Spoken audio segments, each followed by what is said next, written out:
कैसे कह रहे हैं सीधे सीधे हुमायूं कबीर के वहां उन्हें घेरने की कोशिश की गई, उन्हें पीटने की कोशिश की गई। एक बार तो उन्होंने कुर्सी लगा ली और कहा कि मैं कुर्सी से हटूंगा नहीं, मैं यही सड़क ब्लॉक करके धरने पर बैठूंगा। अब मैं आपको बता दूं कि स्टूडियो में मेरे साथ आप देख ही रहे हैं वरिष्ठ पत्रकार एनालिस्ट अजीत झा साहब हैं, हमारे साथ निरंजन मुखोपाध्याय साहब हैं, वरिष्ठ पत्रकार हैं। वहीं केया घोष बीजेपी की प्रवक्ता जुड़ रही हैं हमारे साथ ही संजय शर्मा जी टीएमसी के प्रवक्ता है, रोहन मित्रा कांग्रेस के प्रवक्ता है और हमारे साथ जुड़ रही हैं गार्गी नंदी रॉय राजनीतिक विश्लेषक है। बहुत बहुत स्वागत आप सभी का।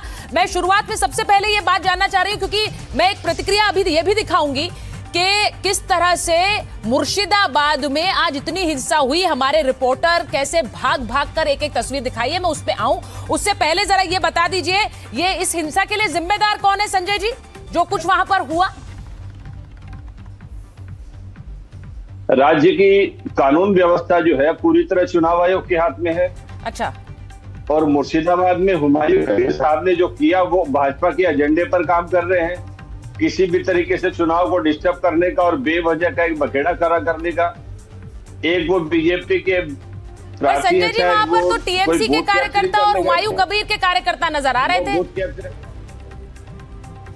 वहां नजर तो ये दोनों पार्टियों के कार्यकर्ता है। टीएमसी के कार्यकर्ता बहुत कम थे, आम लोग ही ज्यादा थे। और शुभंकर सरकार को जो शुभेंदु सरकार को जो दौड़ा रहे थे वो भी आमजन थे, वो बूथ कैप्चरिंग करने गए थे वहां पर और आमजनों ने उनको बूथ कैप्चरिंग करने में बाधा दी। उन्होंने कुछ कहा होगा, दौड़ाया उनको। और राज्य के शासन में कानून अच्छा, हर जगह आम लोगों ने पीटा है, टीएमसी कार्यकर्ताओं ने नहीं पीटा है। ऑन रिकॉर्ड संजय शर्मा जी कह रहे हैं। एक बार जरा मैं केया घोष जी से पूछ लेती हूँ। केया घोष जी, शुभेंदु सरकार को वहां पर घेर कर पीटने की कोशिश की, संजय जी कह रहे हैं ये आम लोगों का गुस्सा था, टीएमसी कार्यकर्ता नहीं थे। देखिए, तृणमूल झूठ बोलती है, ये अब तक ये प्रूवन हो चुका है, ये प्रमाणित है। तो तृणमूल जब बोल रही है कि आम जनता, अब 4 मई के बाद अगर आम जनता, ये जो महाशय बैठे हैं तृणमूल के, अगर उनसे आम जनता उनको घेर के पूछे कि आप लोग इतना चोरी क्यों किए, आप लोग इतने घोटाले क्यों किए, उनको अच्छा लगेगा? ये पूरा साफ साफ दिखाई दे रहा है कि हमारे जो प्रत्याशी है उनके ऊपर कैसे हमला का कोशिश किया गया है। बहुत ये अनफॉर्चुनेट घटना घटी है। लेकिन इसके बावजूद मैं एक चीज कहना चाहती हूँ कि पश्चिम बंगाल में जो 2021 में हमने देखा था या 2023 में हमने देखा था, जितना वायलेंस, एक दिन में 26 लोगों की मौत हमने देखी थी, उसके मुकाबले इस बार इलेक्शन कमीशन, चुनाव आयोग अपना काम कर रही है। इसीलिए जो पश्चिम बंगाल में ये नहीं मैम, इलेक्शन चुनाव आयोग काम कर रही है तो आप कह रही है। मेरा सवाल ये था कि बीजेपी कह रही है कि शुभेंदु सरकार को घेरने वाली टीएमसी के कार्यकर्ता थे। मैं आपसे पूछ रही हूँ, आपका आरोप क्या है? टीएमसी थी या आम लोग थे? संजय जी कह रहे तो आम लोग थे। इतना जो घटना घटी है चारों तरफ, आप मुझे बताइए एक उसमें कॉमन फैक्टर क्या है? टीएमसी। हाँ। जहां पर भी घटना घटी है, जहां पर भी संघर्ष घटी है, वहां पर उसमें कटघरे में कौन है? टीएमसी। तृणमूल मतलब terrorising company, terrorising manufacturing company है टीएमसी कांग्रेस। तो टीएमसी, उनका जो फ्रस्ट्रेशन है वो हार रही है, वो पावर से, क्षमता से जा रही है। ये ममता बनर्जी जी को हजम नहीं हो रहा, तो इसीलिए अरे लोगों का गुस्सा देखेंगे दादा, ये लोग 4 मई के बाद लोगों का गुस्सा देखेंगे। 15 साल इनके लोग बूथ कैप्चर करने जाएंगे और लोग आपकी आरती उतारेंगे वहां पर, आपको तो दौड़ाया ही जाएगा। लोगों का हुमायूं कबीर दुर्व्यवहार खड़ा किया है, बोलिए ना, ये लोगों ने जी का गाड़ी तोड़ा है, और ये हम लोग बोलिए ना। अरे संजय जी, मेरे बात का जवाब दीजिए मुझे। मैं बस एक छोटा सा सवाल, आपको क्या लगता है उनका गाड़ी किसने तोड़ा है? लोगों ने तोड़ा है। अरे तृणमूल मतलब हम लोग जानते हैं कि कैसे आप लोग की व्यवस्था है 2021 के बाद पोस्ट पोल वायलेंस। ठीक है, मैं एक बार रोहन मित्रा जी के पास जा रही हूँ। रोहन मित्रा जी, इन सब के बीच हिंसा की तस्वीरों के बीच आपके नेता अधीर रंजन चौधरी ये कह रहे हैं कि भाई जो सेंट्रल फोर्सेस है वो बहुत अच्छा काम कर रही है। देखिए, अधिकता जब बोल रहे हैं तो अधिकता का बात ही सही होगा। देखिए, लेकिन हम लोग चीज देखिए, 2 चीज है ना। एक देखिए, बंगाल में ये वायलेंस बहुत आम हो गया है। ये तृणमूल कि ये तो सारा साल चलता रहता है, ये तो आज का इलेक्शन डे का सिर्फ नहीं है। अच्छा, ये सारे साल का चलता है। नहीं, आप ये कह रहे हैं ये वायलेंस सालों साल टीएमसी करती है, ये कह रहे हैं आप? मैं बोल रहा हूँ 34 इयर्स के बाद हम लोग जो परिवर्तन का सरकार का एक्सपेक्टेशंस रखे थे बंगाल में, वो एक्सपेक्टेशंस तो फुलफिल नहीं हुए। हम लोग आप लोग का आर्काइव में देख लीजिएगा ना, ये तो असेंबली इलेक्शंस है, लोकसभा इलेक्शंस है। हम लोग के उधर पे जब पंचायत और म्युनिसिपल इलेक्शंस होते हैं तब तो हम लोग कांग्रेस को तो नॉमिनेशन फाइलिंग करने ही नहीं देते तृणमूल। तो ये देखिए पूरा कंट्री एक लीजिए तरफ और संजय जी, बंगाल, अब तो ये कांग्रेस उनको तो पता प्रवक्ता कह रहे हैं कि हमें तो नॉमिनेशन फाइल नहीं कर दे देती है टीएमसी के कार्यकर्ता, है तो सालों साल इनकी गुंडागर्दी चलती है। अब क्या उनके पास है कहाँ प्रार्थी जो नॉमिनेशन देने जाएंगे? देखिए हाँ। ये ऐसे उनको सोचना चाहिए, लोकतंत्र वो में क्या 1% लोग भी रहेगा ना तभी एक सोचना नॉमिनेशन चाहिए क्या फाइलिंग बोल रहे हैं। ये ना आप बोलिए कहाँ से आपके नॉमिनेशन देंगे आपके प्रार्थी? हम उन्हें लेकर जाएंगे नॉमिनेशन दिलवाने, और आप बोलते हैं आप नॉमिनेशन नहीं देने देते। इस बार हम लोग वैचारिक भिन्नता में विश्वास करते हैं, 294 विविधता में विश्वास करते हैं। दे पाए क्योंकि एक गुलदस्ते में हर कलर के फूल खिलेंगे, हम विश्वास करते हैं। होते हैं। अरे हमने कभी देखा नहीं था चाहते आपका कि सिर्फ हम ही रहे और कोई ऑपोजिशन रहे। हमने देखा था। हम लोग न तो भाजपा की नीति के ठीक है, आप तीनों लोग एक साथ बोल रहे हैं, आप तीनों लोग एक साथ बोल रहे हैं, लेकिन मैं एक बार जरा ग्राउंड रिपोर्ट अपने सहयोगियों से ही ले लेती हूँ, वो ज्यादा बेहतर रहेगा। कम से कम ग्राउंड पे क्या कह रहे हैं वोटर।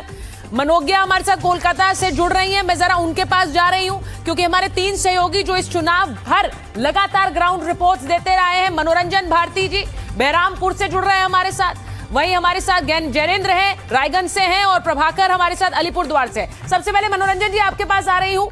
अब आज तो प्रधानमंत्री ने यह भी कह दिया चुनाव बाद झालमुड़ी हर जगह देंगे, हर जगह बांटी जाएगी पश्चिम बंगाल में। अब ये जो पूरा आज जिस तरह से एक आरोप भी लगाया गया और ये कहा गया कि भाई महिला के नाम पर चुनाव प्रचार हो रहा है, ये आप आज सड़कों पर क्या देख रहे थे जब आप वोटिंग के लिए निकले लोगों को मिलने? देखिए, बहुत बड़ी संख्या में महिलाओं ने यहाँ पे वोट डाला और हमेशा से डालती रही है। उसका सबसे बड़ा कारण ये है कि ममता बनर्जी ने पिछले 15 साल में कुछ ऐसी योजनाएं चलाई है जो महिलाओं को केंद्र में रखकर किया गया है। जो चीज़ें क्लिक की गई, मैं एक ही चीज़ कहना चाहता हूँ, जो चीज़ें जो है महाराष्ट्र में क्लिक की वहाँ के एनडीए सरकार के लिए, जो बिहार में हमने देखा 10,000 रुपये ने कैसे गेम चेंज कर दिया, क्या वो बंगाल में ममता बनर्जी के लिए विनिंग कॉम्बिनेशन होगा? जो डायरेक्ट बेनिफिट स्कीम के जरिए उनको पैसा महिलाओं को दिया जा रहा है, उनकी संख्या करीब 2.25 करोड़ है, यानी कुल जितने वोटर हैं उसका 1/3 जो है वो महिलाओं को बेनिफिट दिया जा रहा है। तो पूरा दांव ही ममता बनर्जी ने महिलाओं पर खेला। इसलिए आपने देखा कि आज के दिन प्रधानमंत्री को 10 चीज़ें जो है वो मंच से बोलनी पड़ी है आज महिलाओं को टारगेट करते हुए। यानी बीजेपी भी जानती है कि यदि बंगाल पे फतह करना है तो महिलाओं को खुश करना होगा। महिलाओं के वोट के बिना मुश्किल हो जाएगा यहाँ पर किसी भी पार्टी को जीतना। ये बात दोनों पार्टियां जानती हैं। पर मनोरंजन जी, इस बार तो अभी देखिए वोटिंग पूरी नहीं हुई है, लेकिन क्या खबरें क्या आ रही हैं? बम्पर वोटिंग की ओर बढ़ रहा है पश्चिम बंगाल। आप जहां खड़े हुए हैं जरा बता सकते हैं, थोड़ा दिखा सकते हैं? सुबह से आपने कतारें देखी है वहां पर, मनोरंजन जी? जी हाँ, सुबह बहुत कतारें देखी है। ये अब देखिए खत्म होने वाला है, पोलिंग करीब खत्म हो गई है। यहाँ पर जो अधिकारी हैं वही बैठे हुए हैं। यहाँ पे 2 बूथ है, एक मेरे दाहिने साइड में, एक मेरे पीछे है। पोलिंग यहाँ पे खत्म हो चुकी है। लेकिन मैंने कहा कि बम्पर वोटिंग तो इसलिए भी हो रही है क्योंकि SIR के बाद से बिहार में भी हमने देखा बम्पर वोटिंग हुई, क्योंकि सबको ये लग गया कि हमें अपने मताधिकार का प्रयोग करना ही करना है। क्या पता इस बार ना करें तो अगले बार फिर मेरा नाम कट जाए। इस डर से लोग बाहर निकले हैं। और बम्पर वोटिंग का मतलब क्या होता है? एक तो थ्योरी है कि बम्पर वोटिंग का मतलब ये होता है कि आपको सरकार चेंज करना है, लेकिन पिछले कई विधानसभा चुनाव में हमने देखा है कि जहां पर बम्पर वोटिंग हुई है वहां पे सरकार रिपीट हुई है। चाहे वो मध्य प्रदेश में देखा हो, चाहे वो महाराष्ट्र में देखा हो, चाहे वो बिहार में देखा हो। क्या वो बंगाल में होगा मैं आपको नहीं बता सकता, लेकिन हाल के दिनों में यही देखने को मिला। नहीं, ये आप जो संकेत दे रहे हैं उस आपकी बात सुनकर टीएमसी के संजय जी हमारे साथ बैठे हैं, वो तो बहुत खुश नजर आ रहे होंगे। लेकिन मैं एक बार जैनेंद्र के पास जा रही हूँ। जैनेंद्र, आपके पीछे तो अभी भी मुझे कतार दिख रही है, और 2016 86%, 21 82%, अभी से 80% वोटिंग की खबर आ रही है पहले चरण में। इसका मतलब क्या सड़कों पर आपको नजर आ रहा है, दिख रहा है? बिल्कुल, देखिए वोटिंग तो बम्पर हुई है और इस बार नए रिकॉर्ड बनेंगे ये भी साफ है, और उसकी एक झलक आप यहीं देख लीजिए ना। मैं उत्तर दिनाजपुर के जिस बूथ पर हूँ, वोटिंग का समय आधिकारिक खत्म हो चुका है, लेकिन वो लोग जो कतार में लग चुके हैं उसमें आखिरी वोटर जो कतार में, वो भी वोट डालकर घर जाएगा। और अभी भी तकरीबन मुझे दिख रहा है कि 25-30 लोग बाहर हैं और तकरीबन 10-15 लोग अंदर हैं, तो लगभग 50-60 लोग जो हैं वो इस बूथ पर अपनी बारी का इंतजार कर रहे हैं मतदान करने का। तो साफ तौर पर वोटिंग प्रतिशत जो है वो बढ़ा हुआ है, और उसकी 2-3 वजह हैं। एक तो एसआईआर है, जिसके कारण कुछ वोट जो डिलीट हुए हैं, जो मृतक वोटर हैं या जो ट्रांसफर हो गए या डुप्लीकेट वोट जो है वो उसमें छटनी हुई है। इसके कारण ये वोटर जो वोट नहीं करते थे वो इस बार लिस्ट से ही बाहर है, तो प्रतिशत ऑटोमेटिक बढ़ रहा है। और वैसे भी टीएमसी और बीजेपी के बीच जो कड़ा मुकाबला है, दोनों के समर्थकों ने बढ़ चढ़ करके मतदान किया है, तो इसकी वजह से भी मत प्रतिशत जो है वो बढ़ा हुआ है। तो हमने जबरदस्त वोटिंग देखी है, सुबह से ये कतारें हम देख रहे हैं। और अब से थोड़ी देर पहले सुरक्षा बलों की तैनाती पर चर्चा कर रही थी, तो मैंने मालदा से लेकर के रायगंज और उत्तर दिनाजपुर, जहां पर मैं मौजूद हूं, 3 जिलों में मैंने देखा अभूतपूर्व सुरक्षा व्यवस्था। और इसको लेकर के राजनीतिक दलों की अलग अलग राय हो सकती है, लेकिन जो आम वोटर है वो काफी कॉन्फिडेंट महसूस कर रहा था। उसे एक भरोसा हो रहा था कि हम अगर घर से बाहर निकलते हैं वोट देने के लिए तो कोई विवाद में हम नहीं फंसेंगे। तो एक तरीके से सुरक्षा बलों ने काफी अच्छा काम किया है। और उनकी मौजूदगी जो बात आप कह रहे हैं, यही जो एक तरह की जो मुहर है जैनेंद्र, ये अधीर रंजन चौधरी ने भी लगा दी है मनोज्ञा। और ये बयान ऐसा है कि बीजेपी ने इस बयान को लपक लिया है कि देखिए हम नहीं कह रहे हैं, ये तो दादा कह रहे हैं। बात सिर्फ राजनीति की नहीं है, ये आंकड़े भी कह रहे हैं, क्योंकि ये पहली बार होगा जब जिस तरह की और जितनी संख्या हुई है घटनाओं की, वो नगण्य मानी जाएगी पश्चिम बंगाल के इतिहास में। पिछले 2 दशक में मैंने अभी तक कभी भी ऐसा कोई चुनाव नहीं देखा है जिसमें 10 से या 20 से कम संख्या हो हिंसा की पूरे जिलों में। अभी आधा चुनाव हुआ है, आधी मतदान की प्रक्रिया हुई आज 16 जिलों में उत्तर बंगाल में। दक्षिण बंगाल अभी बाकी है, तो पिक्चर अभी बाकी है मेरे दोस्त। लेकिन जब हम बात कर रहे हैं हिंसा की, तो हिंसा की जो गारंटी बार बार चुनाव आयोग दे रहा था, वो कमोवेश काफी हद तक दिख रही है कि कुछ पॉकेट्स में जहां पर ये पता था कि हिंसा होगी, वहां पर जो डिप्लॉयमेंट है, जो आरोप प्रत्यारोप का दौर है, पर इस बार टारगेट भारतीय जनता पार्टी के विधायक या फिर उनके उम्मीदवार हुए हैं। और मुर्शिदाबाद में हुमायूं कबीर, जो कि अब अपने दम पर चुनाव लड़ रहे हैं और आरोप लगा रहे हैं तृणमूल कांग्रेस पर। बट जब कूच बिहार की बात होती है या फिर बाकी सारे जिलों की बात होती है, तो हिंसा की जो तस्वीरें हमने पिछली बार चुनाव में देखी थी 2021 में, जब 8 फेज का चुनाव था और करीब 80% से ज्यादा मतदान हुआ था, तो अगर मैं ये कहूँ कि इस बार 80% मतदान नहीं, मैं I will not be surprise कि 90% से ज्यादा मतदान शाम तक, आपको रात तक जो आंकड़े आएंगे वो 16 डिस्ट्रिक्ट का जो एवरेज आएगा 192 सीटों का, 192 सीटों का। हाँ। अगर तब तक इतना आए, पर अगर जब हम आज हिसाब करेंगे तो ये बात तो तय है कि एक और उम्मीदवारों का भाग्य तो लॉक हो जाएगा, लेकिन उसके साथ साथ 2 दलों के लिए, क्योंकि उत्तर बंगाल भारतीय जनता पार्टी का ही गढ़ माना जाता रहा है। अभी तक अगर 54 सीटों में करीब 40 सीटों पर वर्चस्व बना के रखा था पार्टी ने, लेकिन इस बार 192 सीटों में कितना उनका नंबर आता है ये देखना होगा। हिंसा की संख्या कम है, वोटर टर्नआउट, और मान लीजिए इस बात को, जो महिला वोटर है ना, महिला वोटर पश्चिम बंगाल में M फैक्टर, M+M=M अभी तक का फॉर्मूला रहा है। मुस्लिम प्लस महिला = Mamata Banerjee in the government.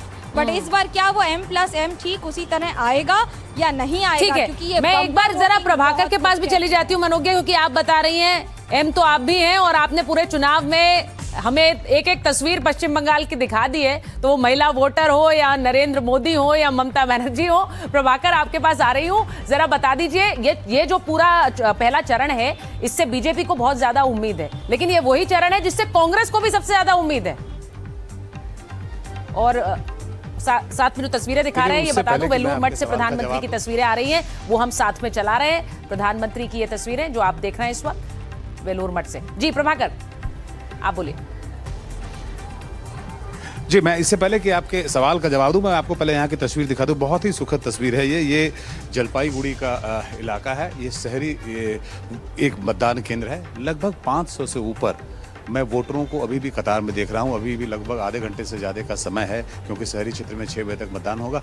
और इस पर बहुत बड़ी संख्या में महिलाएं हैं। महिलाएं, आधे से ज़्यादा संख्या जो है महिलाओं की है। दिन में यहाँ पे सन्नाटा था जैसा यहाँ के लोग बता रहे थे, लेकिन अभी आधे घंटे पहले ये पूरा खचाखच भरा हुआ है प्रिबाई से। अगर मैं अपने कैमरामैन को बोलूँ एक बार आपको पैन करके दिखाने की कोशिश करें, और आप देखिए कितनी बड़ी संख्या में वोटर अभी भी कतार में लगे हुए हैं। तो 6 बजेगा जैसे ही, उसके बाद इस गेट को बंद कर दिया जाएगा। तभी भी मेरा मानना है कि 500 से ज़्यादा लोग अभी कतार में रहेंगे। हालांकि इस पर्टिकुलर बिल्डिंग में 6 बूथ हैं, इसके चलते भी संख्या ज़्यादा दिख रही है।